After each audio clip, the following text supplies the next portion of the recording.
Justina syokau amekuwa akisumbua sana kwa mtandao. Kuna wakati alikuwa anakutafuta sijui nini, na juzi nimeona mmepatana mahali. Hebu tuambie, ni mwanamke ambaye unapenda tabia zake kama gospel chairman, na pia yeye ni msanii wa gospel?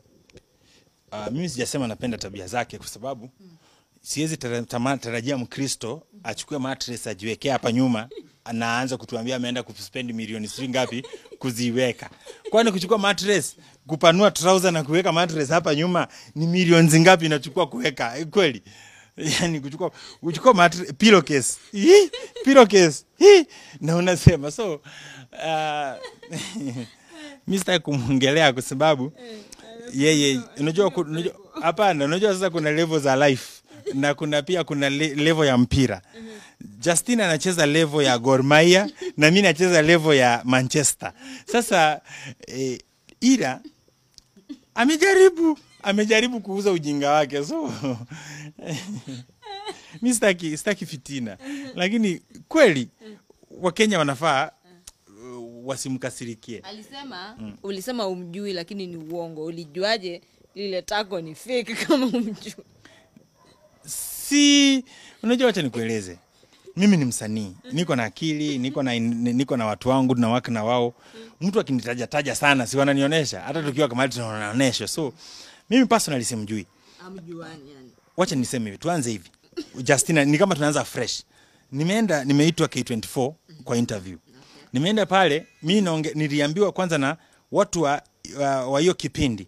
Waliniambia nitakuwa naendelea kuongelea mambo ya gospel music, ikiwa mimi, Jabidi, Manolo na Timeless Noel. Kufika pale nikiwa nimeanza, wakaniambia chairman wewe mkubwa anza. Akina Timeless Noel walikuwa wanakunywa chai pale. Tunapiga story, nikaingia mbio anza kwanza alafu akam. Expect akina Timeless Noel. Naona nini? Naona ule mama wenye msumbua mtandao ako hapo. Mara nakuja ananilazimisha anihaga. Sasa kama Mkristo ninashindwa kukataa. Unajua sasa kuna mahali na kufikisha unasema kuna ubinadamu. So nikamfanyia ubinadamu. Nikampa tu hagi ya stima ya post ya stima. Hey bwana. Ya post ya stima. Ile unasimama hivi hagi ukimaliza ni sawa. Lakini sasa tena huyo mama wakati tulimaliza tu wazacha nikwambie backstage, wakati hiyo interview nimetoroka nimeenda nikajificha room nyingine, tena alikuja huko akaniambia sasa ile Range Rover ulisema unanipea iko wapi? Nikashika kitu nikasema huyu mtu ni wazimu. Alikuja kuniitisha Range Rover bwana.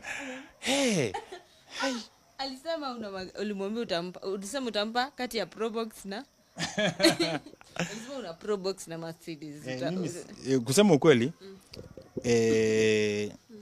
akichange tabia naweza mbariki kwa sababu hiyo ni vitu vidogo. Akichange tabia lakini kavits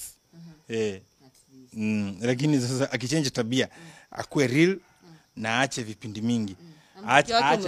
Aache kudanganya kwamba ametumia milioni 3 kuvuruta trouser kuweka pillowcase. Aache uongo. Lakini yule mama ako sawa. Umesikiza ngoma zake? Watu wanasema anaroga mwaka. Kama huu mwaka amesema 2023 ni mwaka wa kupanuliwa. Sasa tunashangaa nini napanuka? Mimi na focus na mambo important. Siwezi focus na mambo ya watu ambao wako na kile wanachokitafuta. Juzi wakati wamenilazimisha kuwa katika hiyo interview, wameweza kukiachieve kile walikuwa nakitaka. Ni sawa. Na nikajiambia kwa moyo wangu, mimi ambaye Mungu amenitoa mbali, Mungu tu akinitumia kutimiza ndoto yake hakuna ubaya. So nilifurahi tu ametuweza kutimiza. Sijui walivyopanga vizuri na wale waweza kunidanganya, niweze kufika pale kwa station. Walinipranki. Lakini nikasema katika hiyo pranki nitajaribu kuonesha umungu. Nisibehave venye Willy Paul angebehave. Umenielewa? Willy Paul angebehave aje? Willy Paul maybe angempiga, unajua, ama angemsukuma, ama angetukanana. Nikasema nimepata nafasi kabisa ya kuweza kuonesha Ukristo na kuonesha umungu. Nikaweza kukubali nihagiwe hata kama spendi, kwa sababu mwili si wangu, Mungu alinipa free. So nilivumilia mambo mengi sana katika hiyo studio na hiyo interview, lakini Mungu alinisaidia nikaweza kutoka.